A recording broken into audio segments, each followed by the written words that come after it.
Yeah, I'm still looking for an intro tune. Um, yeah, so this is the first video of stay-at-home comedy. As you see, I'm on the couch, very comfortable, sort of. And let's address the elephant in the room, or better, let's address the small virus, which I hope is not in this room. Corona, yeah. What happened? I woke up this morning and I had a mild headache, and I started to cough a little, and I was like, uh-oh, maybe you recognize this, that things that would normally be like make no impact, suddenly you relate it to like, oh, could it be? And immediately I went back to like, oh, with whom did I do what, and where have I been? Like, could it be? Well, and then I went back, and in my case, this is quite boring. I mean, maybe in some cases in your life it could be very interesting to know what you did with who. But oh, I had an interesting date though, but wasn't that in that way. I don't think that we could transmit a lot of things. Like, let's say like this. Um, but so I was just going, waking up, and I thought like, okay, I feel like I need an omelette. So I made an omelette, and I use black pepper because I love black pepper on omelette. And I inhaled a few of this black pepper. I am very extrovert and everything, even with making an omelette. And then I needed to sneeze. I was so happy because sneezing is one of the things that is one of the symptoms that has nothing to do with the coronavirus. So as long as you sneeze, you don't have coronavirus. So guys, that's it.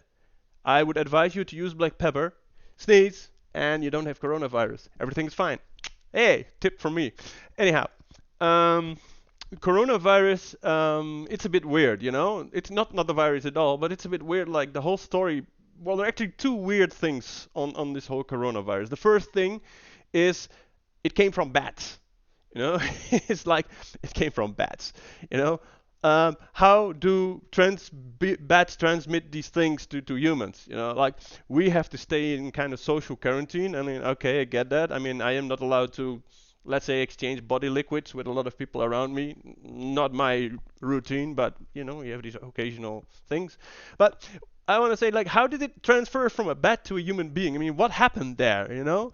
Like, then people say, okay, this is because people, this is like in China, and it's of course always China, and this is very easy because like 1/5 of the world population lives in China. So that means 1/5 of all the mistakes in the world are being made in China. So it's kind of easy.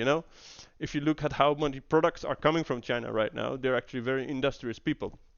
Anyhow, sidetrack. How? What do we do with bats? So I was just thinking, like, if this bat is being sold in China, I mean, it doesn't have to come from China. It can come from everywhere. We have globalization. So I was thinking, there's a guy in Alabama. Why in Alabama? Why? Well, why not? I mean, it's my story, right? So there's a guy in Alabama, and he walks around in the forest. He's kind of hunting, and he's just looking around for some eating, and he's hungry, and he sees this mouse-like creatures hanging upside down, and he's like, "This is a sign from God. Bet. Here's a good eating." So, and this is basically the start of coronavirus. How do I know? I don't know. It's just my story. But it's weird, right? How do we get this from? Second thing that I want to tell you is the reaction actually. How did we react on this virus? Like, it's first of all we were all like, look at those guys in China, they have another virus. We're stupid guys. And now suddenly we're fucking scared, right? Yeah, we are so scared that we have a virus that kind of works in our lungs, and that's why we buy more toilet paper. Yeah, I don't know where that came from. Where did that come from? I mean, is it because like it came from Australia, and Australia is like on the other side, so they're upside down, and bats are also upside down? I don't know. I try to make logic out of this, but I really don't see the logic in having a virus that like damages your lungs, and the reaction on that is to buy toilet paper. I don't get it. I don't know, and who get it? I mean, nobody gets it because the toilet paper is gone because of the hoarders, right? And I was there. I was in the shop not long ago. I saw these guys, like, foraging, primitive, like maybe like the guy who was like collecting bats in Alabama. And I was like, and I was like, hey, hey, hey!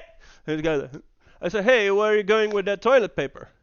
He said, home.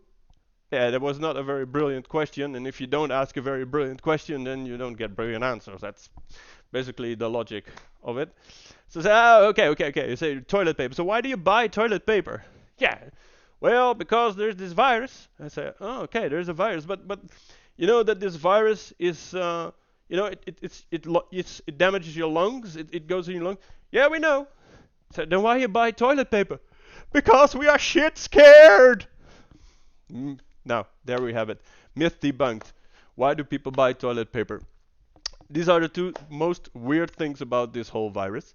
Um, Another thing, if you have suggestions for an intro tune, then you can just hook me up. No problem. This was the first video. I'm going to make some more, probably tomorrow. Who knows? Fingers crossed. Keep healthy, keep safe, keep loving each other, and don't panic. That's the thing I want to tell you. Okay, guys, don't go anywhere, and see you tomorrow. Ciao.